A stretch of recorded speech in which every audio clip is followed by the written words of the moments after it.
ردی نکمی بیکار چیزیں پاؤں کے نیچے آتی رہتی ہے، ہر آدمی اس کے اوپر چلتا رہتا ہے، تو ایسی نکمی چیز سے جو کچھ بنے گی وہ تو نکمی ہی ہوگی۔ نکمی کے اوپر یاد آ گیا کہ واقعی میں اللہ تبارک و تعالیٰ نے ہمیں نکمی چیز سے بنایا، لیکن وہ قادر مطلق ہے کہ نکمی چیز سے بھی کام کی چیز بنا لیتا ہے۔ اللہ تبارک و تعالیٰ نے ہم کو مٹی سے بنایا، نکمی چیز تھی۔ پھر اس کے بعد دوسرے نمبر پر اللہ تبارک و تعالیٰ نے منی سے بنایا، وہ اس سے بھی زیادہ نکمی چیز تھی، حتیٰ کہ آدمی کو کیا ہے منی کو دیکھتے ہوئے ایک قسم کی گھین، ایک قسم کی نفرت اور ایک قسم کی ناپاکی کا احساس ہوتا ہے۔ لیکن اللہ جل جلالہ و من والوں نے ہر ایک انسان کو حتیٰ کہ انبیاء تک کو اللہ تبارک و تعالیٰ نے اس چیز سے پیدا کیا، اور پیدا بھی کس قدرت کے ساتھ کیا، کس شان کے ساتھ کیا کہ پہلی مرتبہ دیکھے تو گھین آئے، منی کو دیکھ کر گھین آتی ہے، آتی ہوگی نہیں گھن تو انشاءاللہ سمجھ میں۔ اس وجہ سے کہ آج دنیا کا ماحول بدل گیا، سمجھ میں۔ پیشاب سب سے زیادہ گندی اور ردی چیز ہے۔ عذاب قبر بھی زیادہ سے زیادہ پیشاب کی وجہ سے ہوتا ہے، پیشاب کے چھینٹے وغیرہ لگنے کی وجہ سے، پیشاب سے احتیاط نہ کرنے کی وجہ سے۔ لیکن ہماری بدقسمتی سے ہمیں ایسے حکمران ملے ہیں، پتہ نہیں آپ لوگوں کو معلوم ہوگا، نہیں مجھے تو نام کے ساتھ معلوم ہے، سمجھ میں، کہ انہوں نے خود کہا تھا کہ صبح اٹھنے کے بعد سب سے پہلے ایک گلاس اپنا پیشاب اس گلاس میں کرتا ہوں اور سب سے پہلے اس گلاس کو میں پیتا ہوں، اس سے مجھے طاقت آ رہی ہے۔ ایسا گندا آدمی ہمارے حکومت میں ہے، ایسے لوگ اور بہت سارے لوگ ہیں، سمجھ میں۔ ایسی گندی چیز، تو اس لیے میں نے پوچھا کہ بھئی اتنی گندی چیز کو بھی اتنی لذت سے پینے والے اللہ کے نافرمان بندے ہی ہو سکتے ہیں، کافر مشرک ہی ہو سکتے ہیں، سمجھ میں۔ بہرحال تو ابتدائی پیدائش کے بعد بھی دیکھا تو مٹی سے، پھر اس کے بعد پیدائش ہوئی تو ابھی کیا منی سے، لیکن اللہ جل جلالہ نے اپنی قدرت کاملہ سے اس منی سے جو چیز پیدا کی، جب وہ پیدا ہو جاتی ہے تو پیدا ہونے کے بعد آدمی فرد محبت کے ساتھ اس کو بوسہ دینے کے لیے مجبور ہو جاتا ہے اور بوسہ دیتا ہے۔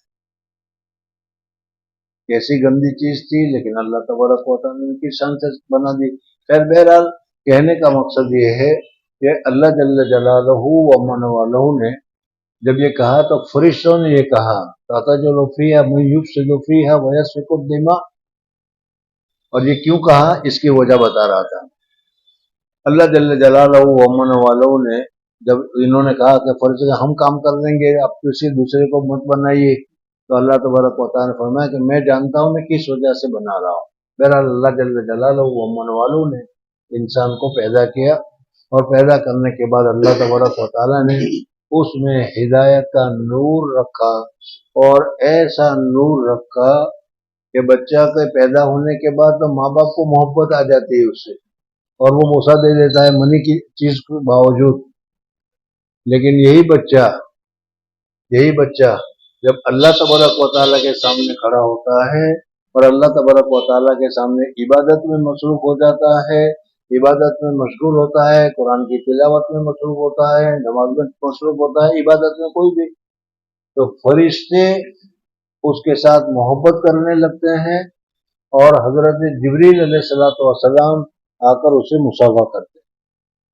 لیلۃ القدر کے متعلق واقعات میں آپ حضرات نے سنا ہوگا کہ جبریل علیہ السلام ہر جگہ پر، چاہے جنگل ہو، چاہے بیابان ہو، چاہے کہاں بھی ہو، وہاں پہنچتے ہیں، اور جو آدمی اللہ کی عبادت میں لگا ہوا ہوتا ہے اس کو کیا ہے مصافحہ کرتے ہیں۔ بہرحال اللہ جل جلالہ و من والوں نے انسان کو بنایا، اور اسی وجہ سے بنایا کہ ایسی گھٹیا میٹیریل سے بنی ہوئی ایسی عمدہ چیز کہ جس کو اللہ تبارک و تعالیٰ نے خطاب دیا اشرف المخلوقات کا، یعنی اللہ تعالیٰ نے جتنی مخلوقات پیدا کی ہے، ہزاروں کی تعداد میں اللہ تبارک و تعالیٰ نے مخلوقات پیدا کی، ان سب میں اشرف اگر بنایا ہے تو اللہ تبارک و تعالیٰ نے انسان کو بنایا ہے۔ بہرحال حضرت انسان کی پیدائش کا جو مقصد ہے وہ مقصد ہی یہی ہے کہ اپنی ساری خواہشوں کو، اپنی ساری چاہتوں کو، اپنی ساری پسند کو قربان کر دو اور اللہ کی پسند کو اختیار کر لو۔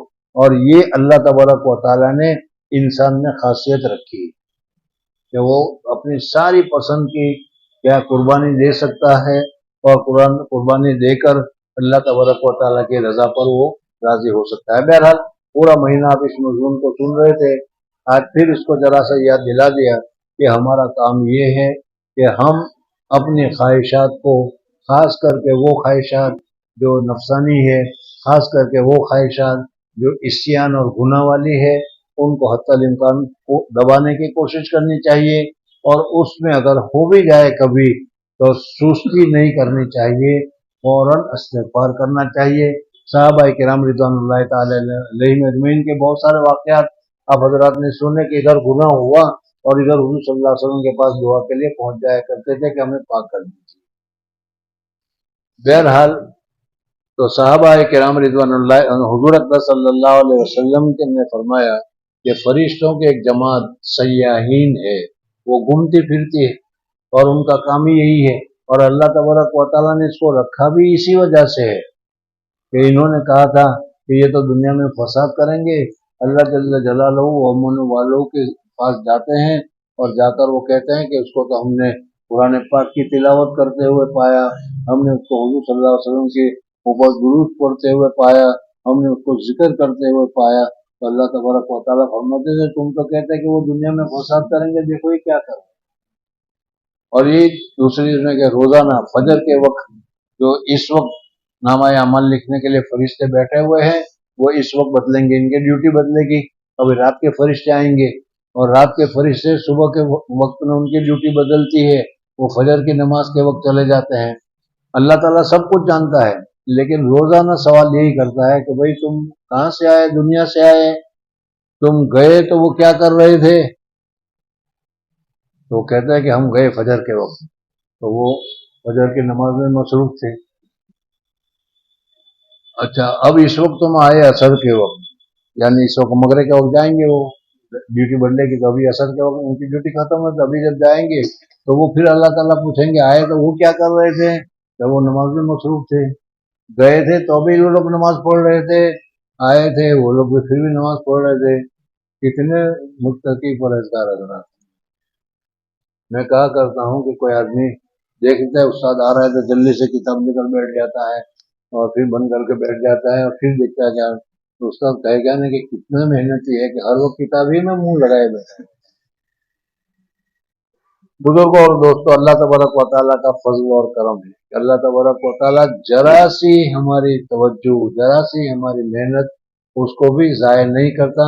ان اللہ لا یضیع اجر المحسنین، قرآن پاک میں فرمایا۔ اس وجہ سے ہمیں اللہ تبارک و تعالیٰ کی اطاعت اور فرما برداری وغیرہ میں مصروف رہنا چاہیے۔ اس وقت اتفاقاً حضرت شیخ نے اخیر میں بہت سارے قصے بھی ذکر کیے ہیں، تو چونکہ آج کی یہ مجلس آخری مجلس ہے تو میرے خیال میں ہوا کہ کچھ قصے کا بھی تذکرہ ہو جائے۔ بہت اچھی کتاب ہے، مطالعہ کرتے رہنا چاہیے، فضائل اعمال کا مطالعہ کرتے رہنا چاہیے، خاص کر کے فضائل صدقات حصہ دوم میں دنیا کی دنیا کے حالات اور دنیا کی تفصیلات، موت کی حالات، موت کی تفصیلات وغیرہ حضرت شیخ نے بہت تفصیل کے ساتھ لکھی ہے، جو خاص کر کے ان لوگوں کو جو آخرت کی طرف توجہ کرتے ہیں ان کو دنیا سے بے رغبتی کے لیے اس کو پڑھتے رہنا چاہیے۔ بہرحال ایک بزرگ کے متعلق بتایا گیا کہ ان کو بہت ہی پیاس لگی اور اتنی روزہ رکھا ہوتا بہت زیادہ پیاس لگی، اور اس پیاس کی وجہ سے وہ بے ہوش ہو کر گر گئے۔ اتنے میں دیکھا کہ بہت ہی حسین نوجوان آدمی آیا اور آ کر اس نے پانی پلایا، انہوں نے پانی پیا، پانی پینے کی وجہ سے جان میں جان آئی، اور پھر اس کے بعد اس آدمی کو دیکھ کر پوچھا کہ اس آدمی نے کہا کہ چلو تم ہمارے ساتھ، میں تم کو لے جا رہا ہوں، اور تھوڑی دیر کے بعد کہا آنکھ کھولو، آنکھ کھولا